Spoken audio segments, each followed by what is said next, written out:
go through their professional careers, many of them.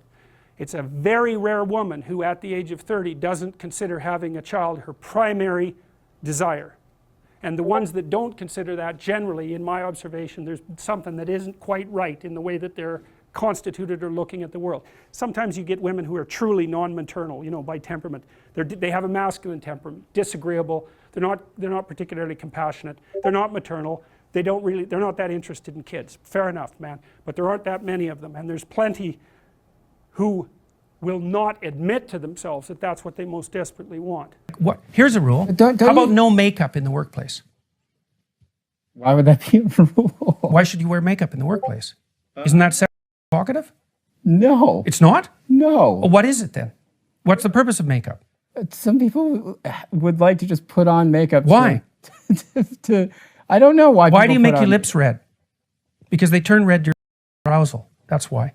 Why do you put rouge on your cheeks? Same reason. I mean, look. How about high heels? What about high heels? What about them? They're there to exaggerate sexual attractiveness. That's what high heels do. Now, I'm not saying that people shouldn't use displays in the workplace. I'm not saying that. But I am saying that that is what they're doing. And that is what they're doing. Do you feel like a serious woman who does not want harassment in the workplace, do you feel like if she wears makeup in the workplace that she is somewhat being critical? Yeah.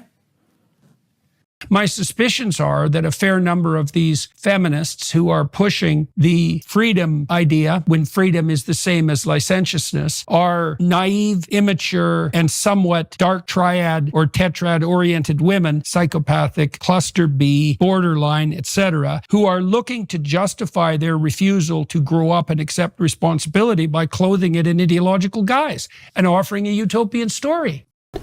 But also that, you know, I'm not a fan of the idea that the most fundamental orientation that a person is likely to have in their life is career. I don't believe that's true for most people. I certainly don't believe it's true for most women. But why is enforced monogamy the solution for people that are involuntary celibates? Well, it's the solution to the relationship between men and women. Absolutely. And we both agree on this. So, yes, but they need to do that in a society where monogamy is the social norm. But isn't it the social norm anyway?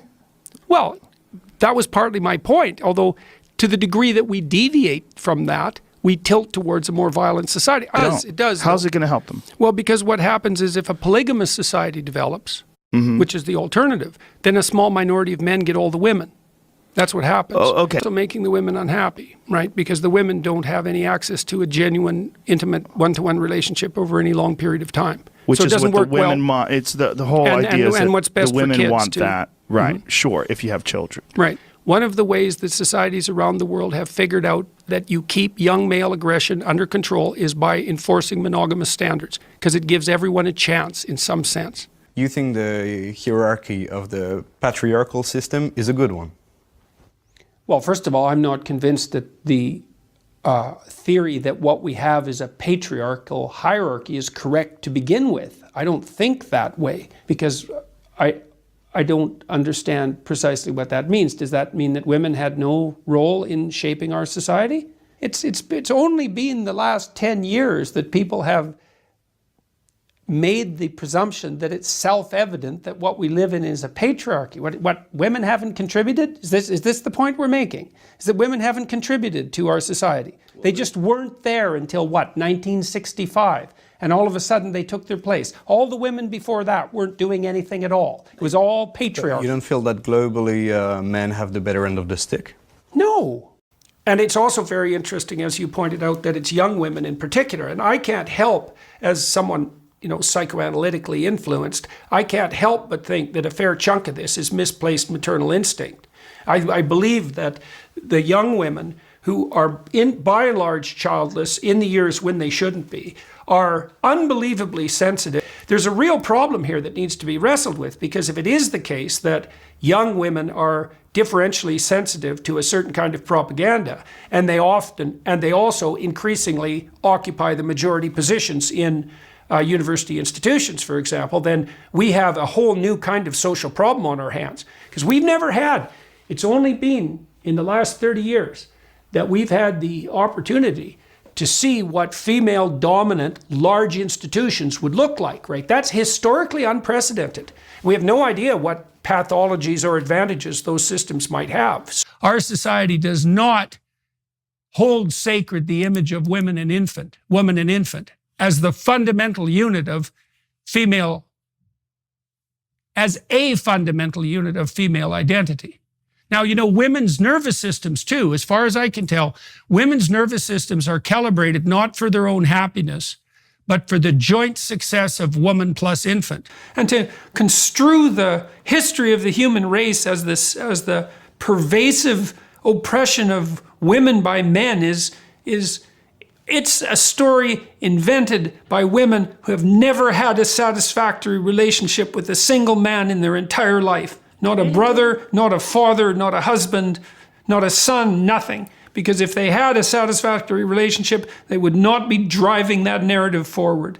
Mostly when I think about it, I find it sad because I've seen so many women, especially in their early 30s, desperate to have children. And I'll tell you that if you want to spend a miserable decade, one good way to do it is to wait till you're 30 to try to have children and then to find out that you can't.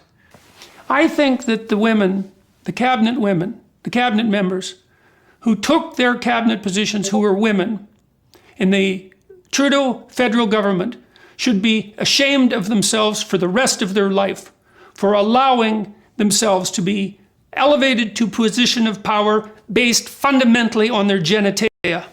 Who's unfairly trespassing against me. And the reason I know that is because the parameters for my resistance are quite well defined, which is we talk, we argue, we push, and then it becomes physical, right? Like if we move beyond the boundaries of civil discourse, we know what the next step is. Okay, that's forbidden in discourse with women. And so I don't think that men can control crazy women. But I'm defenseless against that kind of female insanity because the techniques that I would use against a man who was employing those tactics are forbidden to me. So I don't know, like it seems to me that it isn't men that have to stand up and say enough of this, even though that is what they should do. It seems to me that it's sane women who have to stand up against their crazy sisters and say, look, enough of that, enough man-hating, enough pathology,